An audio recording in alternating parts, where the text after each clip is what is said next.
if I've done my job well today, this will be the best Aaron Abke interview you've ever seen. And here's why. The acceptance you want is a result of stepping into your authenticity. And so can you be fully authentic by running from your passion and your purpose? Because I'm scared, or what if people don't accept me and what I'm passionate about? Can you really be authentic running from your purpose? You do enough work to where you're like, I'm ready to run through a wall. If you truly want to manifest an abundant life, whatever that looks like, you got to figure out, how can I give value to the universe? Perfection is an illusion, but over time, if you're really doing the work, there will be less and less and less aspects of your life that don't reflect what you know to be the deepest truth.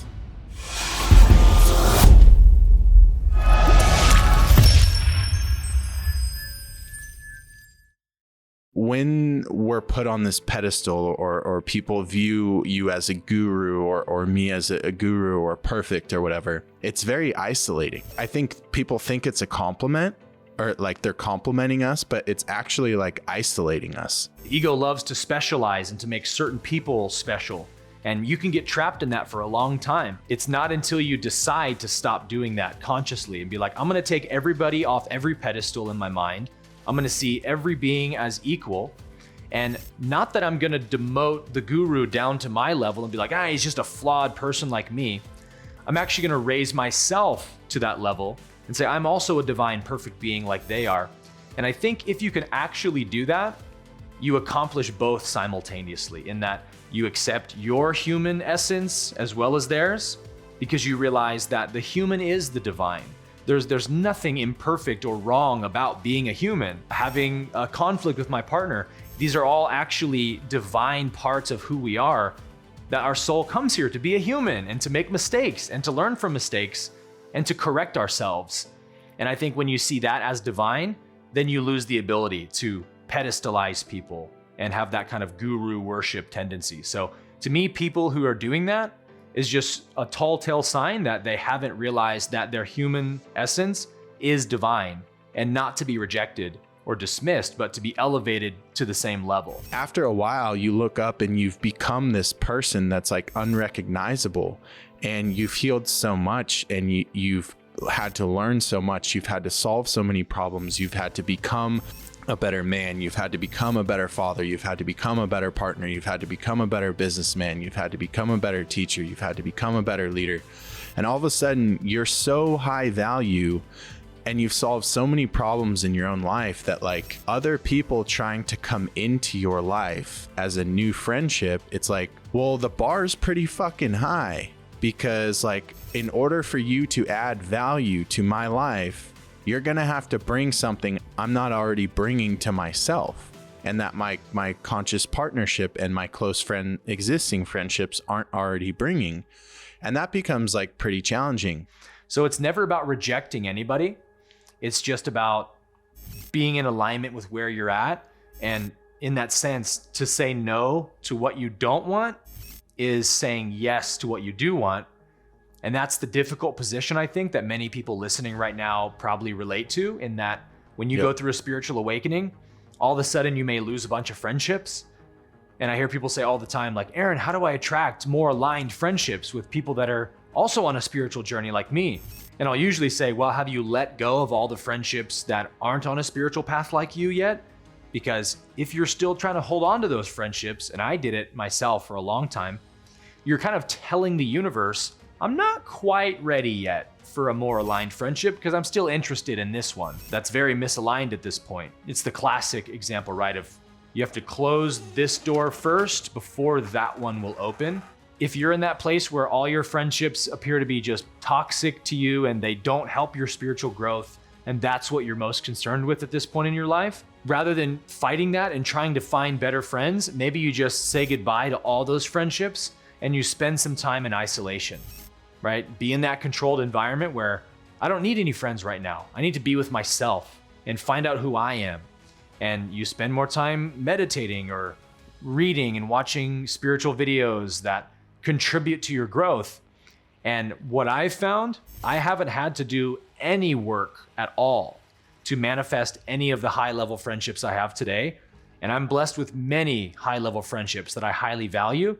Not a single one of them did I go looking for. So I think we don't even need to look for what we want in that sense, friendship or relationship with a partner. We just need to become the person we want, and everything else follows that. What's going on, guys? I just wanted to take a really quick break from the show to let you in on a little secret. The wealthy do not use their own money to invest and take on risk. They use something called OPM, other people's money. They do this because of something called velocity of money. I want you to think about how long it would take you to save $1 million in your current situation after taxes and expenses. Just give it a rough ballpark. Now, how long would you estimate it would take you to borrow $1 million in credit from the bank with the right financial literacy and the right guidance? Your first answer was likely a decade or more,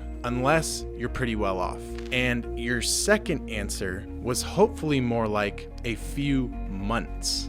This difference in mental paradigm and financial literacy is the difference between the 1% and everyone else. Leveraging OPM to invest in high ROI assets is just one phase of the 5-phase financial freedom blueprint that we teach our students inside of the Level Up Collective Wealth Mastermind. And while we teach on all areas of financial literacy needed to become truly wealthy, the essence of what we've helped hundreds of students do and continue to do on a weekly basis is to start playing the game like the 1%. And that requires you to learn the rules to the game of money and then to play that game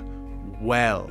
We help our students play the game damn well. And the financial wealth that they create for their families is merely a scorecard that represents this fact. If you're tired of trying to play a game that you don't even know the real rules to, I would like to invite you to check out the Level Up Collective Wealth Mastermind.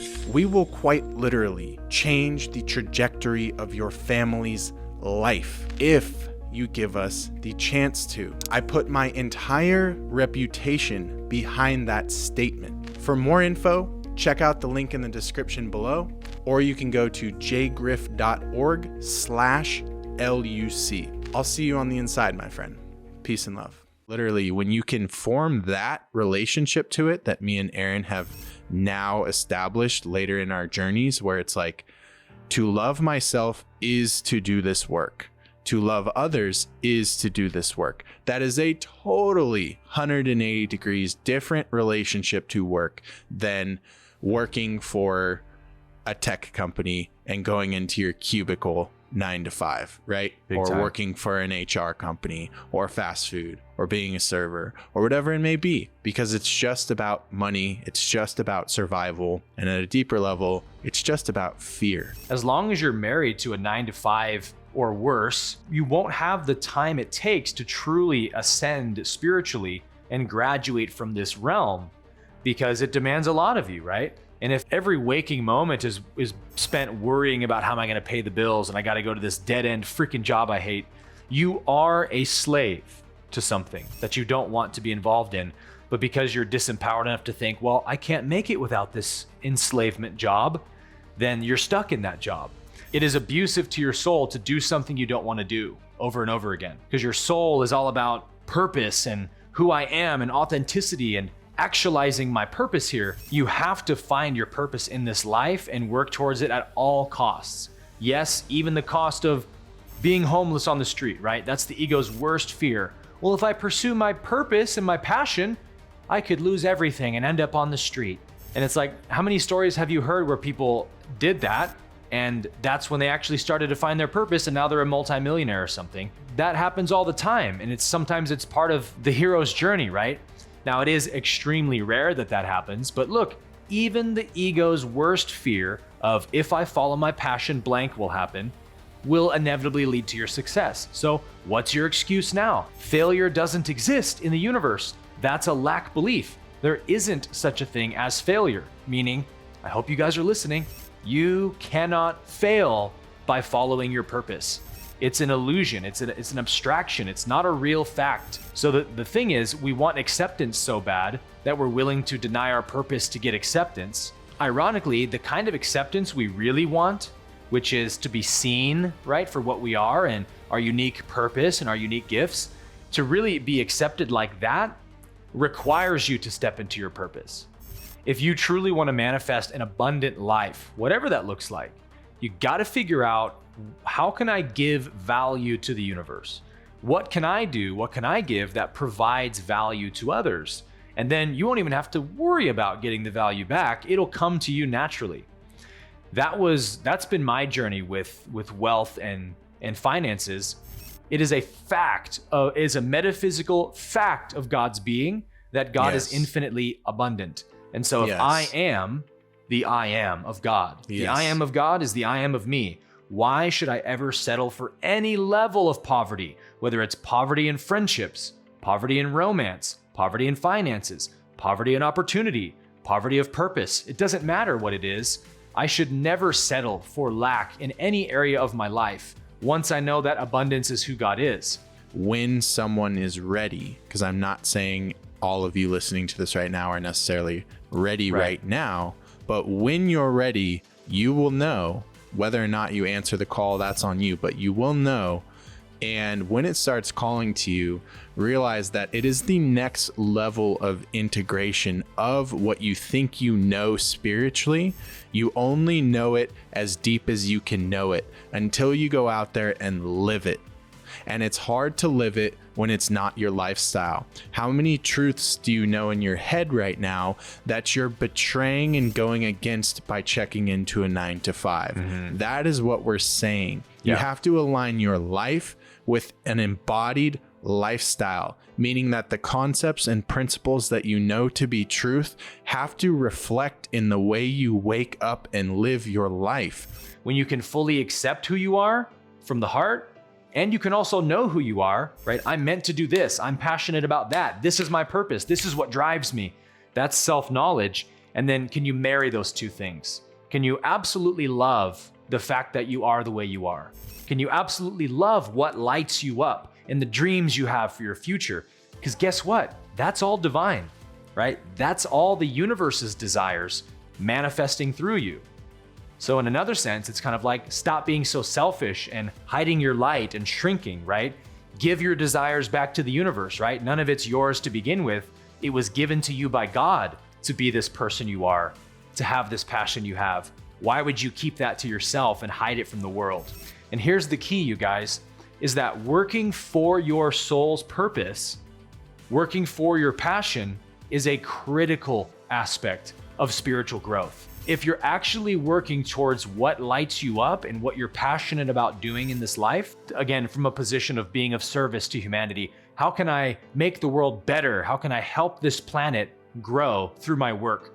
If you're doing that, every move that you make in your business endeavors is a spiritual practice, right? Yep. Because you're in service. So it demands your integrity, your honesty, your transparency, your discipline, your responsibility.